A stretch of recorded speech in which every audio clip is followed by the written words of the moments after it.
Sözlerim incidir seni, sətirlərim toxunur. İnancım azdı biraz ama yalanlarına topdu. Xəyanət etmirəm dedin, gözlərindən oxunur. Sənin ürəyin daşlandı ama mənim ürəyim yoxdur. Sən hər şeyi yalan bəhanələrlə qurmasaydın. Ne görüm nə dəyişərdi, onda ailə qurmasaydın. Qəlbimi qırmasaydın, köş deyirəm vurmasaydın. Çıxıb gedərdim, onda sən gözümdə durmasaydın. Kimsə seçmişdi sənin, gülüşünü almışdı lentə. Bir son seçəm şahidi, indi keçmişəm kentə. Sən xeyli sən gedəcəksən, bax onda müvəqqəti olaraq zəng çatmıram indi abonentə.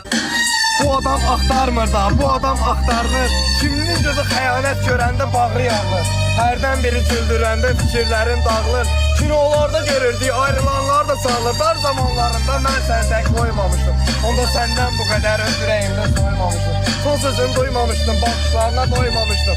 Sən mən siləndə mən sən silməyə qıymamışdım. Bu adam çatır xəyallarına, amma tək çatmır. Sən rəssam olsaydın, bilərdin nereye çatmır. Ya səni unutmaq üzrəyəm, düşünmürəm ya da əhadə dairəsi xaric.